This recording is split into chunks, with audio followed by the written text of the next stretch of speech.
Tonight on Business Live, government to borrow a little about 4.5 billion cedis as fresh funds in the second quarter of this year to finance part of its budget as debt continues to surge. We'll hear from Director of Research at the Institute of Economic Affairs, Dr. John Kwache, on this development. We will also engage the Ghana Chamber of Telecommunication on post-passage of the electronic transaction levy into a tax law. Plus, as Ghana Tourism Authority announces return of Kwewu Easter after a 2-year break, we'll hear from President of the Ghana Hotels Association, who says all hotels are booked ahead of holiday celebration so far. Want to book a hotel in the Kwewu area, we might face some challenges because most of the hotels are fully booked. Wow. Yes, for the festival. There's more as the Ghana Tourism Authority says the initiative is expected to rake in close to 3 million cedis in revenue. We have all these stories coming up shortly. Do stay with us. The government has earmarked some tourist sites that would also be brought to, how do I say it? It will be brought to that international standard.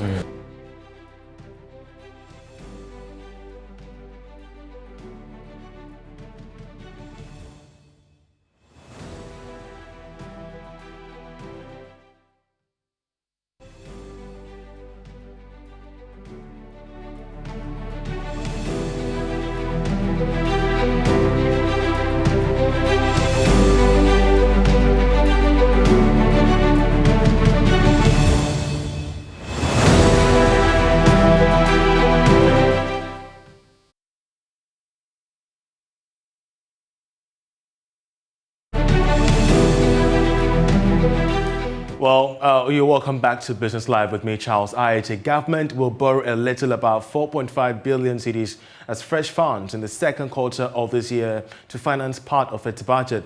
That's according to its issuance calendar. Now, this will, however, be higher than the 3.78 billion cedi borrowed in the first 3 months of 2022. Charles Nexiyeboa has more in this report.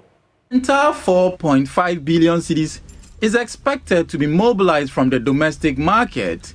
In all, government plans to issue a total amount of 24.69 billion cedis, of which 20.10 billion cedis is to roll over maturities.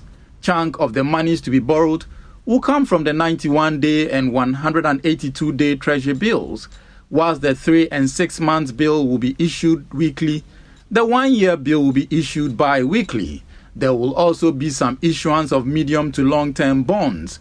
According to a statement from the Bank of Ghana, government expects the second quarter calendar to meet the requirements of market participants. Again, government is assuring all stakeholders and the public that it will continue to strive for greater predictability and transparency in the domestic bond market. As of December 2021, government debt stood at 358.1 billion cedis. We're joined via Zoom by Director of Research at the Institute of Economic Affairs, Dr. John Kwache. Dr. Kwache, grateful that you could join us. Government intends borrowing 4.59 billion cedis as fresh funds in the second quarter of this year.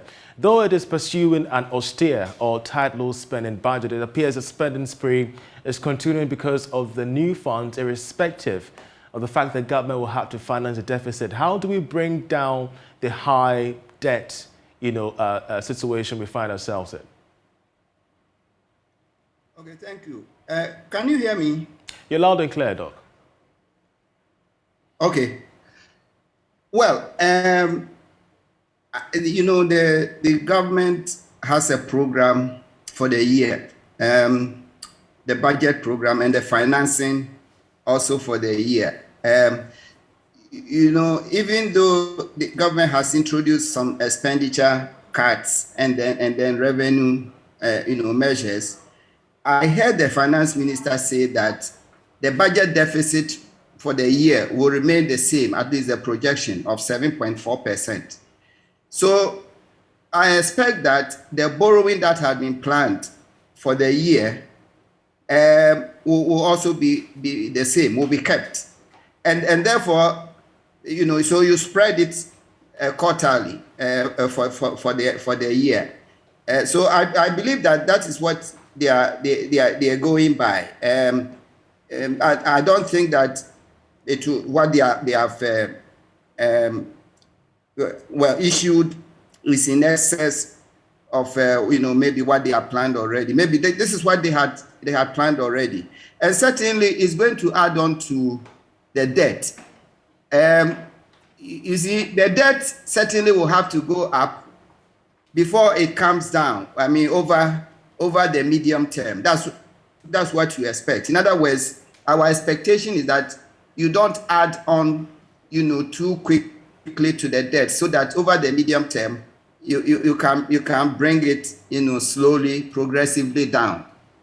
So to me, and then as you also mentioned, part of the issue is going to be used to roll over existing debt. You see, so that does not create additional debt. That part of it. But as for adding on to the debt, certainly that is going to happen, but maybe at a slower pace than previously. That's what we expect.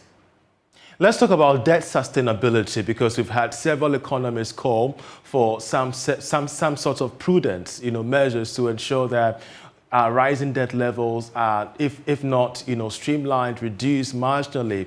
How do you think we could get there in the medium to long term in a very sustainable manner? Well, I expect that already the budget, the debt to GDP ratio has reached 80%. We all know that's pretty high, and the IMF, World Bank, they have described it as Ghana facing a higher risk of debt distress. We have passed what we consider to be sustainable threshold for middle-income countries like Ghana, which is around 70%. But of course, we know that some of the causes. I mean, what has pushed the debt up? We include the COVID-related expenditures, the bailouts, financial sector bailouts, energy sector, payments, and so on. And these are, one-off kind of items, okay, which we do not expect to be carried over, going forward. So what we expect government to do is to try and, narrow the budget deficit over the medium term. And if you look at the 2022 budget, this is exactly what they plan to do. And when you do that, it means that the extent of borrowing will be reduced, over the medium term. And that's how you bring the debt profile, down over the medium term to sustainable levels. Indeed. And talking of targets, government has set itself, a target of 7.4% fiscal deficit to GDP by the end of this year. Considering the trend analysis of our debt situation, issues regarding our bond market, do you think this is achievable this year? Oh, you mean the deficit of 7.4%? Great. In fact, I personally has suggested that when we're considering measures, that needed to be taken, as an alternative to going to the IMF, I personally suggested that maybe we should, especially as a signaling purposes, we want to generate our own, internal policy credibility. And I had said it will be a good signal, to try and even bring down that deficit to 6% for signaling purposes. But of course, the government knows better because they have the data, and the minister said, at least we'll stick to the 7.4%. But if you look at the medium-term projections, from the 7.4% for 2022, government is projecting that I think 2023 will be 5%, and then 4.5% 2024, and then they come back within the fiscal responsibility rule. And then I expect that if you do the debt projections also, which I don't have that profile, but I expect that they must have that profile which says that if you bring the deficit down, then of course, you bring the debt, the borrowing down, and then the debt down over the medium term. But I don't have the exact figures for the debt profile, over the medium term. That's fine. That's fine. But of course, Doc, there's been this controversial debate about the controversy of generating funds through taxation. And of course, the IEA has made some propositions, including reviewing tax exemption bills, as well as blocking the leakages in the revenue space. Based on what is happening, are we making progress with improvement in revenue mobilization, especially through the avenue of E-Levy? We have consistently said that there are so many loopholes in our tax system, and we have, mentioned them. The exemptions is one, property taxes is one, trade taxes, misinvoicing of trade taxes, transfer pricing, money laundering, and then, of course, we have non-compliance.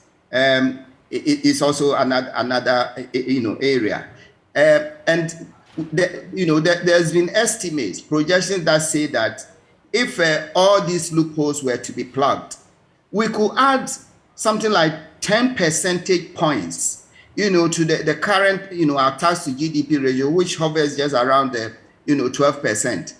But why these loopholes are not being plugged, that's something that I don't get it. Sometimes it takes a political will to be able to do these things. Because, for example, the tax exemptions bill has been before Parliament. It was placed before Parliament in 2019. I don't know whether it was withdrawn, but government then had the majority to be able to pass it, but it wasn't passed. Now I understand the new bill has been submitted to Parliament. I don't know how easy it's going to be to pass that bill. We have also suggested that this is the time that we should be looking at, companies that are making a lot of profit. Even in spite of COVID, in the context of COVID, the mining companies, the oil companies, the telcos, the banks, and everywhere in the world, countries are looking for booming sectors of the economy so that they can raise additional, tax from there. And we have suggested that government should also be doing the same, what we call windfall, tax. They could be temporary. It's not something that maybe you impose and then you leave it there forever. No, as and when the conditions improve, you can review them. You see, so this is the time that we should be looking at the booming sectors of the economy to try and raise more revenue. As for the E-Levy, we have said that it amounts to, multiple taxation, and therefore, we would, it's something that if the other things were being done, then that would not have been necessary. In any case, government has had to reduce it to 1.5%, and the start date is also being pushed back, which means that there will be loss of revenue there, as well as the benchmark, discount, which initially the budget said they had reversed it. Then they rather brought it back, but reduced the rates a little bit, which means government is also going to lose some revenue there. And maybe that's why even with the cuts in expenditure, they are still saying that the budget deficit will still be the 7.4%. Otherwise, it could have been lower, and the borrowing could have been lower. So in essence, yes. So in essence, at a faster pace. Yeah. So in essence, you are very confident that should we plug the loopholes, we're going to be looking at a 10 basis point of taxation to GDP in the medium to long term. Dr. John Kwache, as always, we're grateful that you could join us with your thoughts. Director of Research at the Institute of Economic Affairs. You're still watching Business Live. The Finance Minister, Ken Ofori-Atta, still has the power to vary the threshold of applying the tax to electronic transfers, whose implementation begins from the 1st of May. Now, this was captured in a recent notice released by the Ghana Revenue Authority on the implementation of the E-Levy. George Riafi has more. This was highlighted as part of the notice that the Ghana Revenue Authority sought to explain to the public that transfers coming from an individual's bank account will be subjected to a threshold that will be taxed, but determined by the Finance Minister, Ken Ofori-Atta. For some, This may come across as a big relief, especially for those that are pushing for the 100 Ghana cedis that will be excused from the tax should be up to 200 Ghana cedis. It is not clear for now whether the Finance Minister, Ken Ofri-Atta, may want to review this threshold or wait and see how the tax will perform. The Deputy Minister of Finance, Dr. John Kuma, has announced that government has revised its expected revenue from the levy by the end of this year to 4.5 billion Ghana cedis from the initial 7 billion Ghana cedis. The Ghana Revenue Authority has also announced that the tax will take off from the beginning of next month and it will charge 1.5% of the electronic transfer done at each time. It will also cover transfers from bank accounts to mobile money accounts, as well as mobile money transfers done between accounts on the same electronic money issue. Still on E-Levy, we're joined by the Chief Executive of the Ghana Chamber of Telecommunications, Dr. Kenneth Ashigbe. Doc, grateful that you could join us. How prepared are the telecom operators for the full implementation of the E-Levy? Well, I think it's a work in progress. Before the law was passed, the stakeholders were engaging with GRA, preparing so that when the law is passed, then we would be ready. And so since the passage of the law, the engagements have continued. We've met with the ministry. There was a workshop done on Thursday with all stakeholders, not just the EMIs, but also the banks and the fintechs and all of that. And after that workshop, there have also been individual meetings with the technical teams to be able to work on the process to ensure that we are able to deliver the project. I believe there may be some existing challenges that you'd want to address before the entire levy is passed, from the 1st of May. Walk us through some of them. Well, at this stage, for anybody who's working on a project, what you do is that you discuss your issues at the project, not really in the media. So I would rather we spend a lot of the conversations at the project table with the technical people, trying to find out ways, get the requirements right, get our vendors to be able to do the various developments that have to be done in order to be able to do this. This is purely an engineering and a project management project, and we'll try and work within the constraint to ensure that we are able to deliver the project. The affairs of the responsibility lies on both sides. So we, as charging entities, have responsibilities, but the GRA also has some development that they're doing. There's a common platform that is going to be used to be able to do that. And so we will do our bit, and we are also very hopeful that the GRA would also do its bit to be able to deliver this. All right, briefly, there are concerns about a possible contrition rate of close to 20 to 30% when the E-Levy gets into shape. The players within the telecom industry actually worried that this levy will indeed impact negatively on the use of mobile money in the country. Well, you see, so when the levy was announced in Parliament, you realize that we had mentioned the fact that there had been no engagement. And so post that, there's been a lot of engagement that have happened. We had issued a paper to the ministry, to Parliament, and we definitely, we've not lost sight of the fact that there could be unintended consequences. So our whole posture is, what do we do to ensure that, we can mitigate those unintended consequences?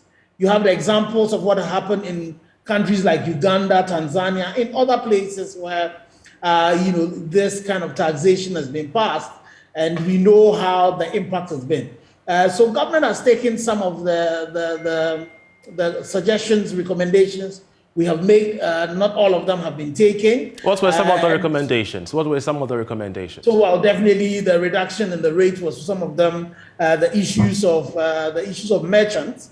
Merchant payments was also one of them. We thought that merchant payments were in the nascent stages, and this was not the time to also be applying the levies on that, and government could rather use that to rake in a lot more revenues. that was taken. We also, some of the issues that we raised were the issues of the cap. You know, the industry itself is operates on the cap. So once you're sending money to somebody beyond 1,000 cedis for MTN and Airtel Tigo money, who charge, the charge is fixed at 10 cedis. And so one of the recommendations we have been pushing to government was to also put a cap on the levy so far as that is concerned. We noticed in the final bill that was passed into law that the cap, there's no cap for mobile money, but we've seen that there's a cap. The minister has the right to introduce the cap. Yes, of which we have done a report to that. But Mr. Chigbe, in just under a minute, if you can, help us understand how you are prepping yourself up for a possible contrition rate should the E-Levy come to force on the 1st of May. Well, then, so a lot of things. So you notice that some of our members sometime last year, you know, looking at all of that, did a reduction of 0.25%. And then also in the engagements that we're doing with the ministry and with GRA, some of the things that, you know, the possible pitfalls that we are seeing, we're bringing them to the fore, and we're hoping that these engagements would lead to us being able to mitigate that. Dr. Kenneth Ashigbe, we're grateful that you could join us on this matter. The Chief Executive of the Ghana Chamber of Telecommunications, they're ending business live with me, Charles Ayitey. For more news, do log on to myjoyonline.com. Many thanks for watching. Enjoy the rest of our programs.